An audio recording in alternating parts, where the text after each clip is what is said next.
پورا ریسٹورینٹ آج ایک جوڑے کے لیے ہی ریزرو ہے۔ انہوں نے ہمیں اچھی خاصی پیمنٹ کی ہے۔ ملک تبریز نے سمجھتے ہوئے سر ہلایا اور پھر ریسٹورینٹ میں داخل ہو کر کچھ چیزیں پیک کروائیں۔ جیسے ہی ملک تبریز چیزیں لے کر نکلنے والا تھا تو ایک لڑکی کو اپنے پیچھے دوڑ کر آتے دیکھا۔ مرحا جو سب سیٹ کر کے کچن میں کسی کام سے جا رہی تھی تو یوں کسی انسان کو بغیر پیمنٹ چیزیں لے کر جاتے دیکھا تو دوڑ کر اس کے پیچھے آئی۔ اس کے بعد جو ہوا، ملک تبریز کو مرحا میں دلچسپی پیدا ہو گئی۔ مینیجر کو فوراً بلا لیا۔ بولا، سلیمان، مجھے یہ لڑکی آج فارم ہاؤس پر چاہیے، ہر حال میں، اور جاؤ میرا موبائل لے کر آؤ۔ تبریز یہی سوچ رہا تھا کہ کچھ تو ہے اس لڑکی میں، پھر سوچا چلو تفصیل سے جائزہ فارم ہاؤس پر ہی لوں گا۔ مینیجر نے جیسے ہی مرحا سے باس کا موبائل لا کر واپس پکڑایا تو ملک تبریز تیزی سے گاڑی میں بیٹھا اور زن سے گاڑی بھگا لے گیا۔ مینیجر نے سر پر ہاتھ مارا۔ اس کے ہاتھ ابھی تک کانپ رہے تھے، لیکن جس کی وجہ سے سارا کچھ ہوا تھا وہ تو بالکل نارمل تھی اور خوش ہو کر شیشے کے پار بیٹھے اس جوڑے کو دیکھ رہی تھی۔ مینیجر نے مرحا سے کہا کہ اپنے گھر کال کر کے بتا دے، آج اسے دیر ہو جائے گی۔ مرحا چونک گئی، جلدی سے کرسی سے کھڑے ہوتے ہوئے بولی، لیکن کیوں دیر ہو جائے گی؟ 2 ہی تو کسٹمر ہیں، یہ تو ابھی اپنا کھانا ختم کر کے جانے والے ہیں، پھر کیا کام ہے؟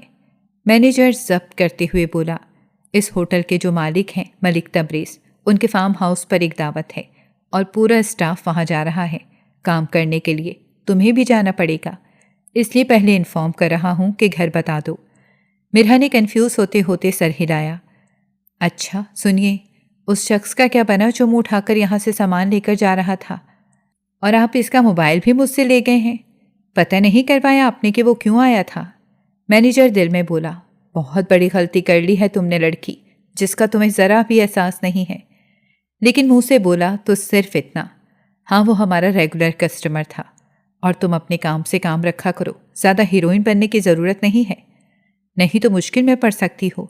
مینیجر کو اس معصوم اور پیاری سی لڑکی پر افسوس ہو رہا تھا جس نے انجانے میں ملک تبریز جیسے شخص سے پنگا لے لیا تھا۔ وہ جانتا تھا کہ اب اس کا انجام کیا ہوگا۔ ملک تبریز ہمیشہ سے ایسے ہی کرتا تھا، جب بھی اس سے کوئی بدتمیزی کرتا ہے یا اس کی کسی بھی بات سے منع کرتا تو وہ فارم ہاؤس میں لا کر اپنے پالتو کتوں والے پنجرے میں اس شخص کو ڈال دیتا۔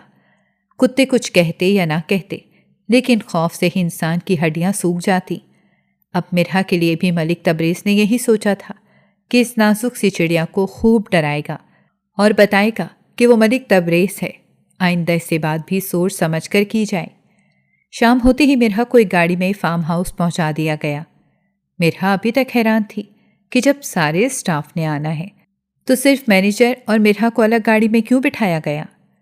لیکن ماں کو بتانے کے بعد وہ مطمئن تھی اور خوش بھی ہو رہی تھی کہ شاید آج کام زیادہ ہے تو پیسے بھی زیادہ ملیں گے۔ انہی سوچوں میں فارم ہاؤس جب پہنچی تو مینیجر نے مرحا کو ایک جگہ سے راستہ دکھایا اور خود گاڑی پارک کرنے فارم ہاؤس کی دوسری سائڈ پر چلا گیا۔ مرحا کو آس پاس کوئی بھی نظر نہیں آ رہا تھا۔ بلا شبہ یہ فارم ہاؤس بہت ہی خوبصورت تھا، لیکن کسی بھی انسان کے نہ ہونے کی وجہ سے مرحا کو عجیب سا خوف محسوس ہو رہا تھا۔ تھوڑی دیر تو وہ وہیں کھڑی انتظار کرتی رہی کہ مینیجر آئے تو اس کے ساتھ ہی فارم ہاؤس کے اندر جائے، لیکن جب 10 منٹ گزر گئے تو مینیجر نہ آیا تو مرحا نے خود ہی ہمت کی اور آگے بڑھنے لگی۔ جیسے جیسے وہ آگے بڑھ رہی تھی، فارم ہاؤس کی خوبصورتی کی دیوانی ہوتی جا رہی تھی۔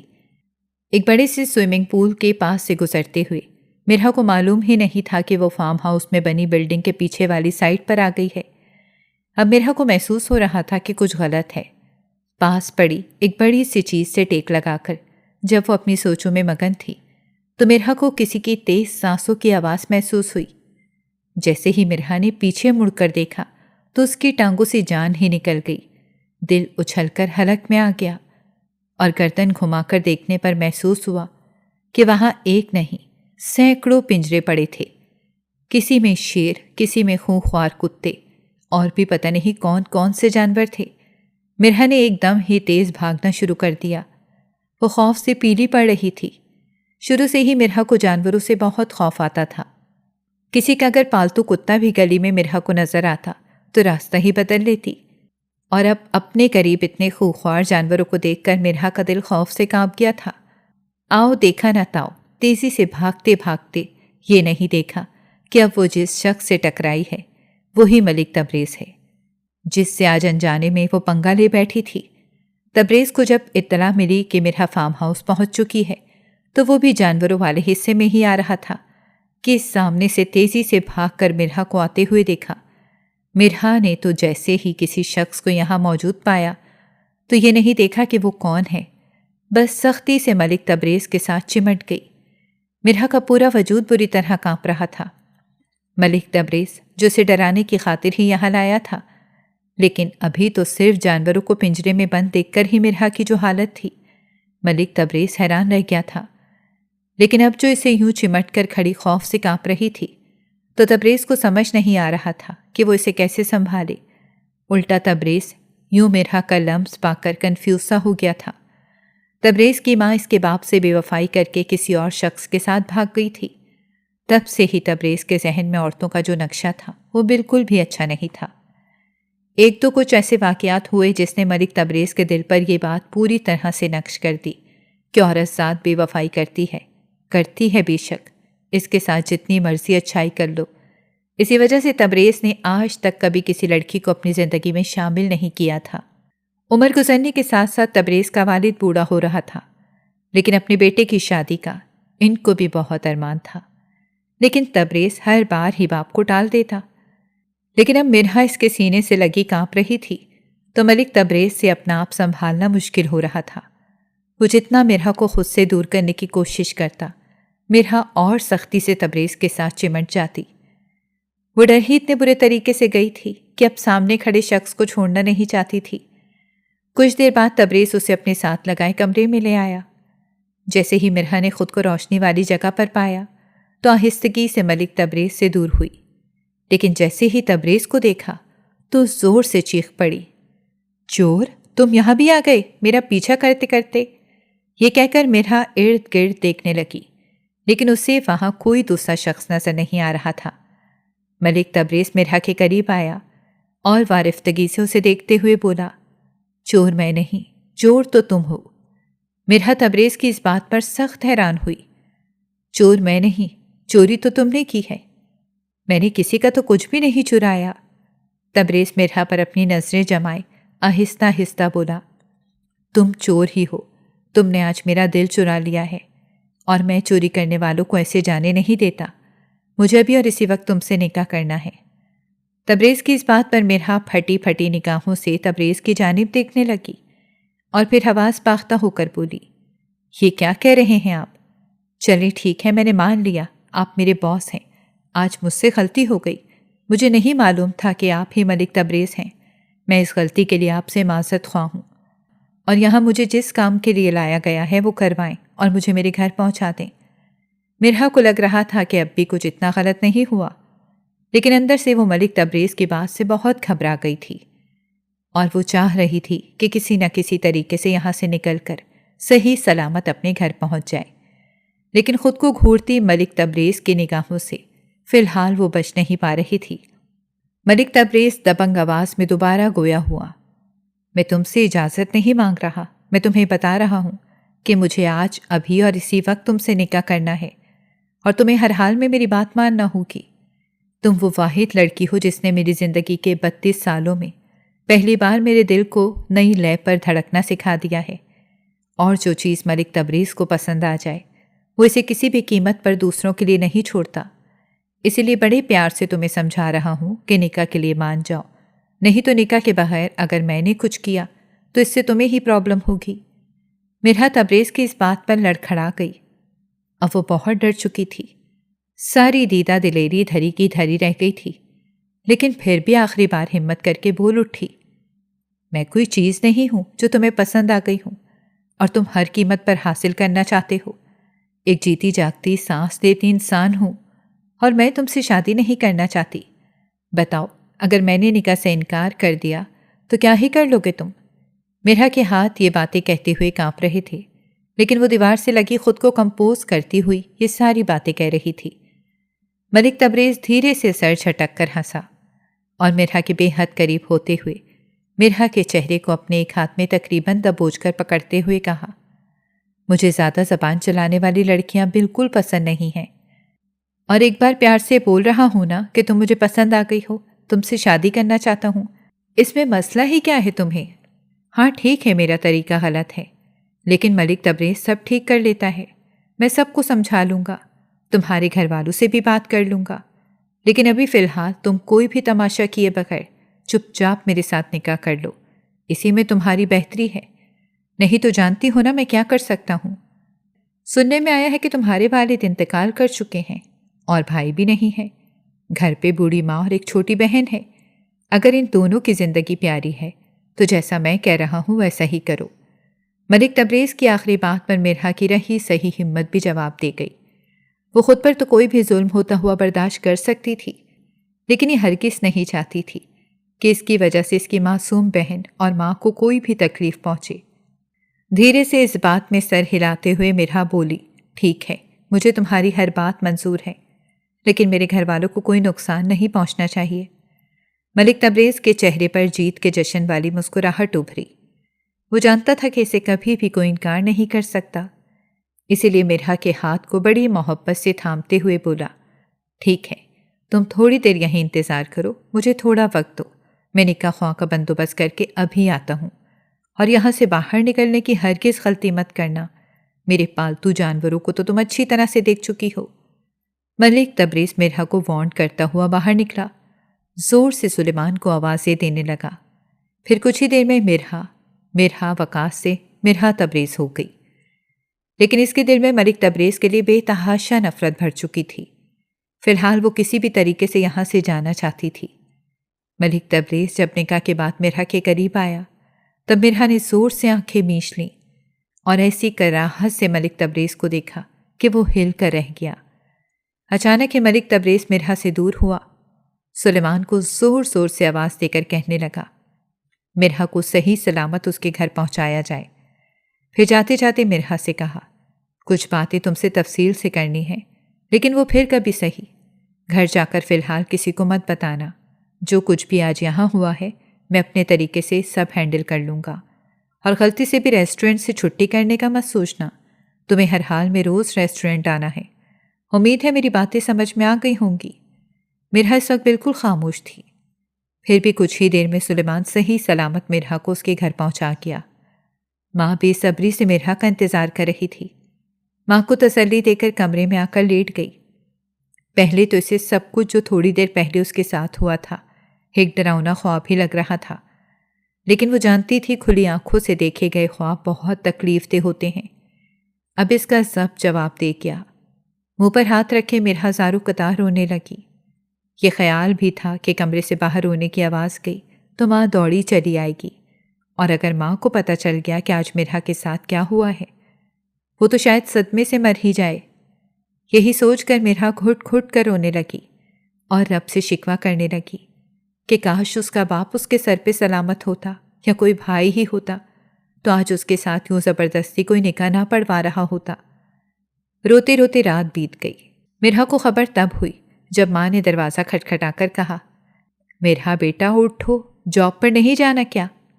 اٹھ جاؤ میرے بچے، جلدی سے تیار ہو جاؤ، تمہاری تنخواہ کی ہی آس لگا کر بیٹھی ہوں، محلے کی دکان سے ادھار راشن لیا تھا، اب وہ پیسے مانگ رہا ہے، میں نے اسے تسلی دی ہے کہ کچھ دن صبر کر جائے، لیکن تم تو جانتی ہی ہو نا کہ اس قدر بدتمیز لڑکا ہے۔ ماں محلے کے دکاندار کے بارے میں مرحا کو بتانے لگی۔ یہ ساری باتیں کرتے ہوئے ماں مرحا کے لیے پراٹھا بھی بنا رہی تھی۔ مرحا سستی سے بیڈ سے نیچے اتری۔ 1% بھی دل نہیں چاہ رہا تھا کہ وہ ریسٹورنٹ جاب پر جائے، لیکن کچھ ملک تبریز کی دھمکی کا اثر تھا اور کچھ ماں کو پریشان نہیں کرنا چاہتی تھی، اسی لیے جلدی سے تیار ہونے لگی۔ ریسٹورنٹ کی یونیفارم کو سلیقے سے زیب تن کیے، ہمیشہ کی طرح وہ آج بھی بہت معصوم اور حسین لگ رہی تھی۔ بے شک خدا نے مرحا کو خوبصورت بنایا تھا، لیکن اس کے چہرے پر ایک عجیب سی بچوں جیسی معصومیت تھی جسے دیکھ کر ہر کوئی اس پر فدا ہو جاتا۔ اسی لیے تو ملک تبریز نے خود اپنے آپ سے اتنے سالوں سے جو وعدہ کر رکھا تھا وہ یوں اچانک چند لمحوں میں توڑ بیٹھا تھا اور مرحا سے نکاح بھی کر لیا۔ ماں میرا ناشتہ مت بنائے، مرحا مری مری آواز میں بولی تو ماں کے ہاتھ اچانک رکے۔ کیوں بیٹا، کیا ہو گیا ہے؟ طبیعت تو ٹھیک ہے نا تمہاری؟ ادھر آؤ ذرا چیک کروں میں تمہیں، بخار تو نہیں ہے؟ ماں تیزی سے اپنا ہاتھ مرحا کے ماتھے کی طرف لائیں، لیکن مرحا پہلے ہی پیچھے ہٹ گئی۔ رات بھر رونے کی وجہ سے اسے فیور ہو رہا تھا، لیکن وہ ماں کو ہرگز نہیں بتانا چاہتی تھی۔ ارے ماں، کیا ہو گیا ہے؟ آج میں دیر سے کیا اٹھی ہوں؟ آپ کو تو ایسے ہی وہم ہونے لگے ہیں۔ رات اتنا زیادہ کام تھا نا، اسی لیے آج دیر تک سوتی رہی، اور ناشتہ کرنے کا میرا بالکل من نہیں کر رہا۔ اور آپ تو جانتی ہی ہیں میں اب ریسٹورنٹ جاتی ہوں، وہاں کچھ نہ کچھ کھاتی ہی رہتی ہوں۔ آپ میرے کھانے کو لے کر پریشان مت ہوا کریں۔ گڑیا کہاں ہے؟ آپ اسے ناشتہ بنا کر دیں، اور دکاندار کو بول دیں صبر رکھو، تمہارے سارے پیسے لوٹا دوں گی۔ یہ بول کر مرحا اچھی طرح سے خود کو چادر میں لپیٹ کر گھر سے باہر نکلی۔ مرحا آہستہ آہستہ سڑک کنارے چلنے لگی۔ تھوڑی دور جا کر ہی اسے وین ملتی تھی جس پر بیٹھ کر مرحا ریسٹورنٹ جاتی تھی۔ اچانک ہی مرحا کے سامنے ایک بہت بڑی گاڑی آ کر رکی، جس پر بیٹھے سلیمان کو مرحا نے چپتی نظروں سے دیکھا۔ سلیمان تیزی سے نکل کر مرحا کے سامنے آ کھڑا ہوا اور کہنے لگا، باس کا حکم ہے، آئندہ سے آپ کو پک اینڈ ڈراپ کی سہولت دی جائے گی۔ آپ پلیز گاڑی میں آ کر بیٹھیں۔ مرحا کو اتنا غصہ آیا کہ وہ غصے سے پھٹ پڑی۔ آخر کیا سمجھتا ہے تمہارا باس خود کو؟ یہ خدا بنا ہوا ہے، مجھے بلیک میل کر کے میرے ساتھ زبردستی نکاح تو کر لیا ہے، لیکن اب میں اس شخص کی کوئی بات نہیں مانوں گی، اور جلد ہی اس زبردستی کے بندھن سے خود کو چھڑوا لوں گی۔ جاؤ کہہ دو اپنے باس سے۔ لیکن سلیمان یوں ہی سر جھکائے کھڑا تھا، جیسے اسے مرحا کی کسی بات کا کوئی اثر ہی نہ ہوا ہو۔ تیزی سے آگے بڑھ کر گاڑی کا پچھلا دروازہ کھولا اور ہاتھ باندھ کر کھڑا ہو گیا۔ مرحا نے جب دیکھا کہ سلیمان اس کا انتظار کرتے ہوئے ہاتھ باندھے کھڑا ہے تو سمجھ گئی کہ سلیمان بھی حکم کا غلام ہے۔ جیسا اسے ملک تبریز نے حکم دینا ہے اس نے بھی وہی کرنا ہے۔ مرحا بے بسی سے ادھر ادھر دیکھنے لگی، پھر خاموشی سے گاڑی میں آ کر بیٹھ گئی۔ سلیمان نے گاڑی سٹارٹ کی اور ریسٹورنٹ آ گئے۔ ریسٹورنٹ پہنچ کر مرحا کا دل کر رہا تھا کہ وہ چیخ چیخ کر سارے ورکرز اور کسٹمرز کو بتائے کہ اس 5 اسٹار ہوٹل کا اونر کتنا گھٹیا شخص ہے، جس نے یوں ایک بے بس لڑکی سے زبردستی نکاح کر لیا ہے۔ لیکن ہر بار آنکھوں کے سامنے اپنی چھوٹی بہن اور ماں کا چہرہ آتے ہی مرحا اپنے لب سی لیتی۔ اب بھی وہ چپ چاپ اپنا کام کرنے لگی۔ سر اتنا بھاری تھا کہ کوئی کام کرنے کا بھی من نہیں کر رہا تھا، لیکن اسی نوکری کی بدولت اسے جو تنخواہ ملنی تھی اس سے اس کے 1000 مسئلے حل ہو جانے تھے۔ یہی سوچ کے وہ کام میں جت گئی۔ اچانک ہی مرحا کو چکر سا آیا تو وہ جو ایک کسٹمر کے لیے کھانا لا رہی تھی وہ کسٹمر کے قریب پہنچ کر دھڑام سے نیچے جا گری اور کچھ کھانے کے چھینٹے کسٹمر کی صفائی شرٹ پر پڑے۔ وہ تیزی سے کھڑا ہو گیا۔ مرحا نے خود کو کرسی کا سہارا لے کر خود کو سنبھالا، لیکن تب تک دیر ہو چکی تھی۔ سارے برتن ٹوٹ چکے تھے اور کھانا فرش پر بکھرا پڑا تھا۔ ارد گرد کے سارے لوگ مرحا کی جانب دیکھنے لگ گئے، اور وہ کسٹمر جس کی شرٹ پر سالن گرا تھا وہ غصے سے آگ بگولا ہو گیا۔ یکدم غصے سے چلایا، اندھی ہو تم؟ نظر نہیں آتا تمہیں؟ میرا سارا آرڈر کیا گیا کھانا تم نے برباد کر دیا۔ ذرا سی تمیز نہیں ہے تمہیں؟ اگر کام نہیں ہوتا تو گھر بیٹھو۔ اور یہ کیا کیا ہے تم نے؟ میرے سارے کپڑے برباد کر دیے ہیں تم نے۔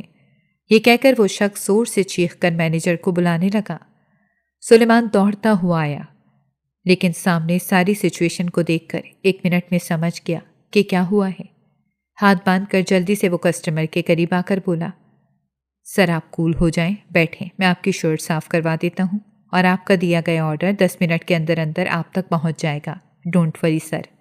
سو سوری، نئی بچی ہے، غلطی ہو گئی، آپ پلیز بیٹھیں۔ سلیمان نے نہایت ادب سے کسٹمر سے ریکویسٹ کی، لیکن وہ کوئی اعلیٰ درجے کا گھٹیا انسان تھا جو یکدم غصے سے بولتے ہوئے مرحا کی جانب بڑھا، تمہاری ہمت کیسے ہوئی میرے اتنے مہنگے کپڑے خراب کرنے کی؟ اس سے پہلے کہ وہ مرحا تک پہنچتا مرحا نے خوف سے آنکھیں میچ لیں۔ اسی وقت ملک تبریز نے آگے بڑھ کر کسٹمر کا ہاتھ سختی سے تھام کر مڑوڑا۔ آج وہ مرحا کو دیکھنے کی خاطر ہی ریسٹورنٹ آیا تھا، لیکن سامنے کا منظر دیکھ کر وہ سب سمجھ گیا تھا۔ مرحا روتے ہوئے بار بار سوری کر رہی تھی، لیکن سامنے کھڑا شخص کوئی بات نہیں سن رہا تھا۔ مینیجر نے بھی معذرت کی، لیکن اس شخص پر کسی کی بھی بات کا اثر نہیں ہو رہا تھا۔ تو اب تبریز کا صبر جواب دے گیا۔ مرحا پر اٹھا ہاتھ تبریز نے سختی سے تھام کر مروڑتے ہوئے کمر سے جا لگایا اور اس شخص کے کان میں غصے سے کرایا، جب وہ کہہ رہے ہیں کہ ان سے غلطی ہو گئی ہے۔ آپ کو آپ کا کھانا مل جائے گا، آپ کے کپڑے صاف ہو جائیں گے، لیکن آپ کو عزت راس نہیں آ رہی۔ تبریز دوسرے کسٹمرز کے سامنے تماشا نہیں کرنا چاہتا تھا، لیکن جیسے ہی اس شخص نے میرا پر ہاتھ اٹھانے کی کوشش کی تو اس سے برداشت نہیں ہوا۔ سختی سے اس انسان کا ہاتھ دبوچے اسے اپنے آفس گھسیٹ کر لے آیا۔ سلیمان کو غصے سے بلا کر کہا، اسے سکھاؤ کہ عورت سے بات کیسے کرتے ہیں، لے جاؤ اسے بھی فارم ہاؤس پر، اور جو ہاتھ اس نے میرا پر اٹھایا ہے، جب یہ آئے تو اس کا یہ ہاتھ مجھے نظر نہ آئے۔ سلیمان نے تعظیم سے سر ہلایا اور اس شخص کی جانب بڑھا، لیکن مرحا کا نام سنتے ہی وہ آدمی بھی تڑخ کر بولا، کیوں، تمہاری بہن لگتی ہے وہ، جس کی تمہیں اتنی تکلیف ہو رہی ہے تو تمہارے ہوٹل میں کام کرنے والی ایک نوکرانی ہی نا، تمہیں کیوں اتنی آگ لگ رہی ہے؟ اگر میں نے اسے کچھ کہہ دیا ہے اور غلطی اس کی تھی، اس نے میرا سارا کھانا اور میرے کپڑے برباد کیے ہیں۔ اب تبریز کو مزید غصہ آیا جب اس نے مرحا کو اس کی بہن کہا۔ تبریز تیزی سے کرسی سے اٹھا اور اس انسان کو گلے سے دبوچتے ہوئے دیوار کے ساتھ لگا کر دانت پیستے ہوئے کہنے لگا، وہ میری بیوی ہے، خبردار اب اگر تم نے اس کے بارے میں ایک بھی لفظ کہا ہو، نہیں تو میں زبان کاٹ کر کتوں کو ڈال دوں گا۔ ملک تبریز کو اتنے غصے میں دیکھ کر اس شخص کی بھی ہوائیں اڑ گئیں۔ اپنے آپ کو تبریز سے چھڑواتے ہوئے کہنے لگا، بیوی ہے تو گھر سنبھال کر رکھو نا، یہاں دوسروں کا ٹائم برباد کرنے کے لیے کیوں لائے ہو اسے؟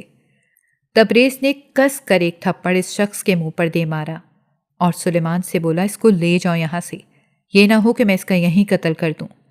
فارم ہاؤس پر لے کے جاؤ اسے، سیر کرواؤ اس کو فارم ہاؤس کی اچھی طرح سے۔ سلیمان نے سمجھتے ہوئے سر ہلایا اور سیکیورٹی گارڈ کے ساتھ اس شخص کو پکڑ کر گاڑی میں لے کر فارم ہاؤس چلا گیا۔ 15-20 منٹ تک تو تبریز اپنے آپ کو ٹھنڈا کرنے میں لگا رہا۔ جب غصہ اتر گیا تو اسے مرحا کا خیال آیا، جو نڈھال سی کرسی کے ساتھ کھڑی تھی۔ اس سے پہلے کہ وہ آفس سے باہر جا کر مرحا کی خبر لیتا، ایک ورکر تقریباً بھاگتا ہوا آفس آیا۔ سر، وہ ایک ورکر کی طبیعت بہت خراب ہو گئی ہے۔ تبریز بے دہانی میں پوچھنے لگا، کس کی، کیا ہوا ہے سر؟ وہ سر سلیمان پتہ نہیں کہاں چلے گئے ہیں، اس لیے میں آپ کے آفس میں آیا ہوں۔ مرحا جو نئی لڑکی آئی ہے ابھی، اسی سے کھانا گرا تھا، وہ اچانک ہی بے ہوش ہو گئی ہے۔ ہم لوگوں نے بہت کوشش کی ہے لیکن اسے ہوش نہیں آ رہا۔ تبریز کے تو پاؤں تلے سے زمین ہی نکل گئی۔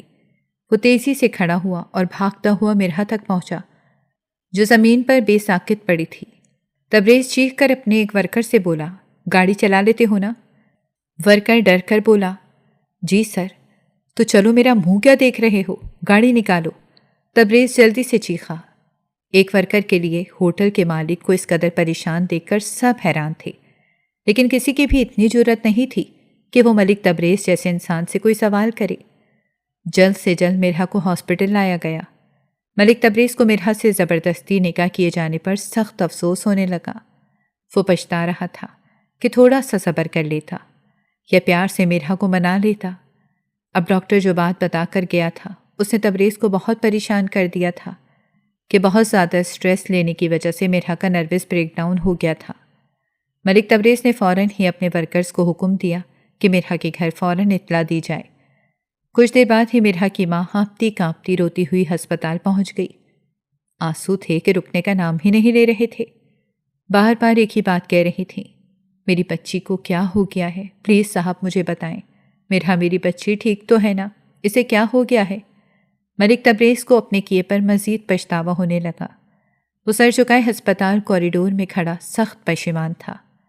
پھر مرحا کی ماں کو تسلی دیتے ہوئے کہنے لگا، آپ پریشان مت ہوں، مرحا خطرے سے باہر ہے، وہ اب ٹھیک ہے، اس کے سر میں درد تھا تو ہم اسے ہسپتال لے آئے۔ آپ بالکل بھی پریشان نہ ہوں، پلیز چپ کر جائیں اور بیٹھیں یہاں، تھوڑی دیر بعد ہی آپ مرحا سے مل لیجئے گا، آپ کو تسلی ہو جائے گی، وہ بالکل ٹھیک ہے۔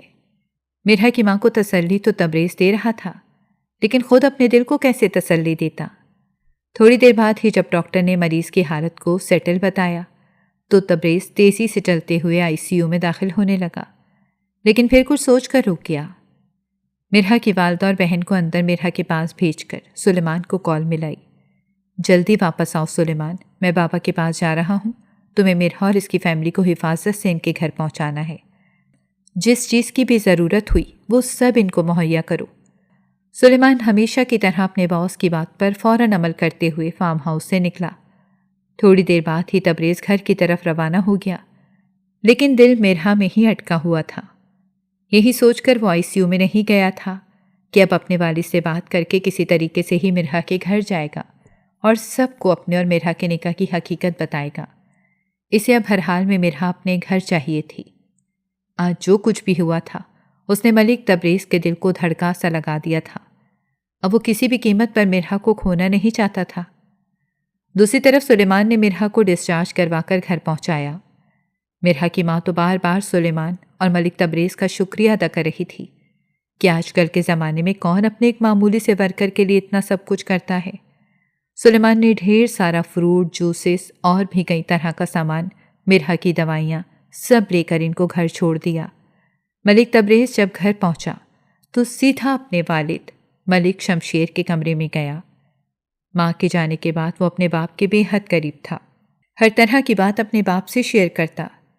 کئی سالوں سے ملک شمشیر نے ملک تبریز پر شادی کا دباؤ ڈالا کہ بیٹا یہی عمر ہے شادی کی، شادی کر لو، لیکن ملک تبریز شادی کا نام سنتے ہی بھڑک اٹھتا اور کہتا، جی بابا، میں نے اپنی زندگی میں ایک ہی شادی شدہ جوڑے کو دیکھا ہے جن کی شادی شدہ زندگی اتنی لڑائیوں اور بے وفائیوں سے بھری ہوئی تھی کہ میرا تو اب کسی عورت پر یقین کرنے کو دل ہی نہیں چاہتا۔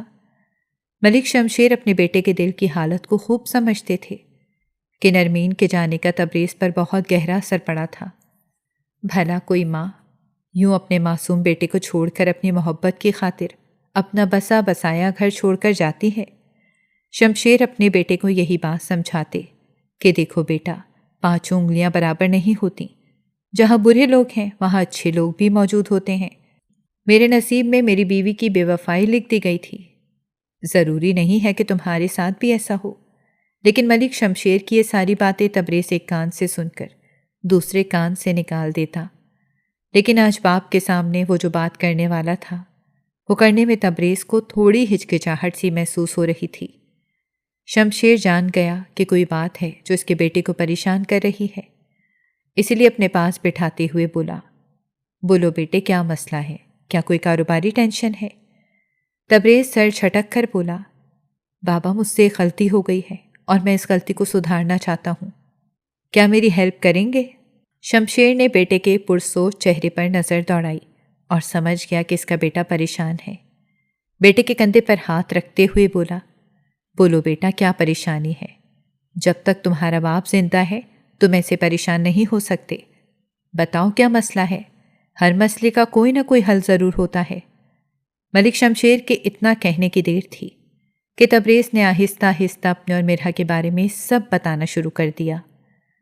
اب شمشیر بھی تھوڑا پریشان ہوا، لیکن پھر بیٹے کے ہاتھوں کو سہلاتے ہوئے بولا، اچھا تم پریشان مت ہو، ہم صبح ہی مرہا بیٹی کے گھر جائیں گے۔ ٹرسٹ میں ان لوگوں کو منا بھی لوں گا اور معذرت بھی کر لوں گا۔ بے شک تمہارا طریقہ غلط ہے، لیکن مجھے خوشی ہے کہ تم نے اپنی زندگی میں کسی عورت کو جگہ دی ہے۔ جیسا تم بتا رہے ہو، بے شک وہ غریب لوگ ہیں، لیکن امیری غریبی میٹر نہیں کرتی، بس عورت میں وفا ہو تو اسے کسی قیمت پر بھی نہیں چھوڑنا چاہیے۔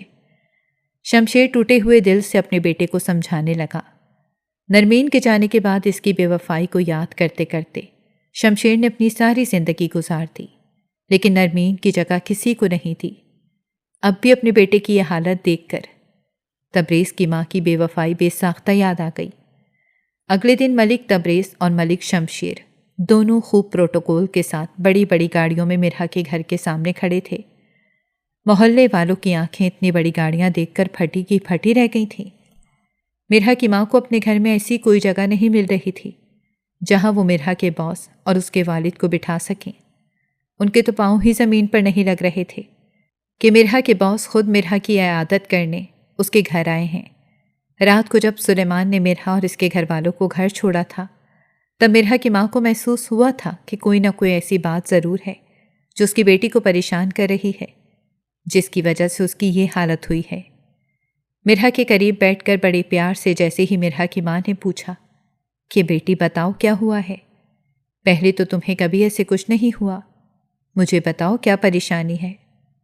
ماں کے پوچھنے کی دیر تھی کہ مرہا ماں کے سینے سے لگی سسک سسک کر رونے لگی اور پھر آہستہ آہستہ خود پر بیتی ساری داستان ماں کو سنانے لگی کہ کیسے دھوکے سے ملک تبریز اسے اپنے فارم ہاؤس پر لے گیا اور نکاح کر لیا۔ ماں سب کچھ سن کر شوق میں تھی۔ اس سے پہلے کہ ماں کچھ بولتی، گڑیا پرشوق نظروں سے بہن کو دیکھتے ہوئے خوشی سے چلائی، آپ کیا کہہ رہی ہیں آپ بھی؟ وہ جو وہاں ہسپتال میں کھڑے آپ کے ٹھیک ہونے کا شدت سے انتظار کر رہے تھے، وہی جہاں آپ کام کرتی ہیں، اس ریسٹورنٹ کے مالک ہیں؟ گڑیا کی باتوں پر مرحا نے نہ سمجھنے والے انداز میں سر ہلایا۔ گڑیا 9 کلاس میں پڑھتی تھی، لیکن اپنی عمر سے زیادہ سمجھدار تھی۔ بہن کے اس بات میں سر ہلانے پر گڑیا بیٹھ پر مرحا کے قریب بیٹھی اور بولی، یار آپی، آپ کے تو نصیب کھل گئے، چراغ لے کر ڈھونڈنے سے بھی ایسا رشتہ نہیں ملنا تھا۔ اور ماں خبردار، آپ نے اگر کوئی ڈرامہ کیا تو یہ تو پاگل ہے۔ بے شک آپ مجھ سے بڑی ہیں، لیکن آپ سمجھ کیوں نہیں رہی ہیں؟ اگر انہوں نے آپ کے ساتھ کچھ غلط کرنا ہوتا تو وہ اب تک کر چکے ہوتے۔ ان کی آنکھوں میں میں نے آپ کے لیے بہت عزت اور پیار دیکھا ہے۔ آپ غصہ تھوک دیں اور ٹھنڈے دل و دماغ سے سوچیں۔ ہم ساری زندگی بھی کوشش کرتے نا تو اتنا اچھا اور امیر کبیر رشتہ ہمیں کبھی نہیں ملتا۔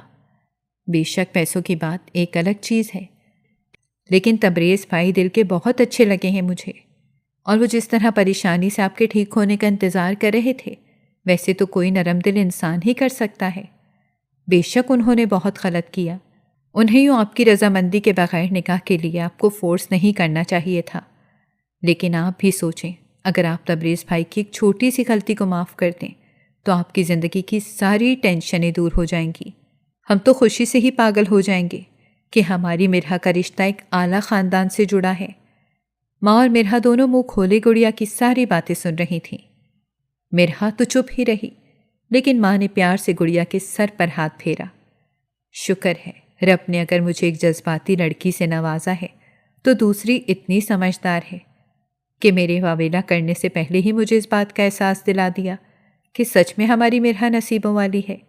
اسی وجہ سے آج جب ملک تبریز اور ملک شمشیر مرحا کے گھر پہنچے تو ماں نے ان کی آؤ بھگت میں کوئی کسر نہ چھوڑی۔ تھوڑی دیر بعد ہی ملک شمشیر نے مرحا کو بلا کر سامنے بٹھایا اور اس کی ماں سے مخاطب ہو کر کہنے لگا، بہن، میں مانتا ہوں میرے بیٹے کی غلطی ہے، اسے یوں چھپ کر مرحا بیٹی کی مرضی کے خلاف نکاح نہیں کرنا چاہیے تھا، لیکن میرا بیٹا سچ میں آپ کی بیٹی کو بہت چاہتا ہے اور اسے ہمیشہ خوش رکھے گا۔ میں آپ کے پاس خالی جھولی لے کر آیا ہوں، پلیز میری جھولی کو خالی مت لوٹائیے گا۔ مرحا بیٹی، تبریز تم سے اپنے ہر رویے کی معافی مانگے گا، تم بس ہمارے ساتھ چلنے کی تیاری کرو۔ کچھ ہی دنوں بعد میں تم دونوں کا شاندار سا ولیمہ کروں گا، اور بہن آپ میری بات سن لیں، آپ نے بھی ہمارے ساتھ ہمارے گھر ہی رہنا ہے، انکار میں ہرگز نہیں سنوں گا۔ تبریز ابھی 5 سال کا ہی تھا جب اس کی ماں ہمیں چھوڑ کر چلی گئی تھی۔ اب میں چاہتا ہوں کہ ہمارے گھر میں خوب رونق لگے۔ مرحا اور گڑیا دونوں بیٹیوں کی صورت میرے گھر میں چلتی پھرتی مجھے نظر آئیں تو میں بہت خوش ہوں گا، اور آپ تو ہماری بڑی ہیں اور مرحا کی والدہ ہونے کی وجہ سے ہمارے لیے قابل احترام ہیں۔ آپ کے پاس سوچنے کا صرف تھوڑا سا ہی وقت ہے، لیکن فی الحال میں مرحا بیٹی کو اپنے ساتھ لے جانا چاہتا ہوں۔ ماں نے مرحا کو اشارہ کیا تو وہ دھیرے سے اٹھ کر کمرے میں آ گئی، بے دلی سے اپنا پرس اٹھایا اور باہر آ گئی۔ مرحا کے چہرے پر فی الحال کوئی خوشی، کوئی اداسی، کچھ بھی نہیں تھا۔ تبریز مرحا کے چہرے کو غور سے دیکھ رہا تھا، لیکن اسے معلوم تھا کہ گھر جا کر وہ مرحا کو اپنی محبت سے ضرور قائل کر لے گا۔ مرحا بے دلی سے ملک تبریز کے گھر پہنچی تو اتنا عالیشان محل دیکھ کر مرحا کی آنکھیں پھٹی کی پھٹی رہ گئیں۔ اسے اب بھی اپنی قسمت پر یقین نہیں آ رہا تھا۔ مرحا کا استقبال شاندار طریقے سے کیا گیا۔ طرح طرح کے پکوان ملازماؤں نے بنا کر مرحا کے سامنے لا کر سجا دیے تھے۔ مرحا ویسے تو ٹھیک تھی، لیکن بس تھوڑی کمزوری محسوس کر رہی تھی، اس لیے ملک شمشیر نے مرحا کے لیے خاص طور پر دیسی کھانے دیسی گھی میں بنوائے۔ سوپ، یخنی، سب کچھ ٹیبل پر سجا تھا۔ مرحا نے ایک پیالے میں تھوڑا سا سوپ نکالا اور گھونٹ گھونٹ پینے لگی۔ گڑیا کی گئی باتیں اب بھی اس کے ذہن میں گردش کر رہی تھیں۔ آہستہ آہستہ ملک تبریز کے خلاف اس کا غصہ جھاگ کی طرح بیٹھنے لگا، لیکن پھر بھی اس کے دل کو تسلی نہیں ہو رہی تھی۔ کھانا کھانے کے بعد مرحا کو ملک تبریز کے خوبصورت سے کمرے میں پہنچا دیا گیا، جہاں وہ قیمتی ساز و سامان کو دیکھ کر حیرت زدہ تھی۔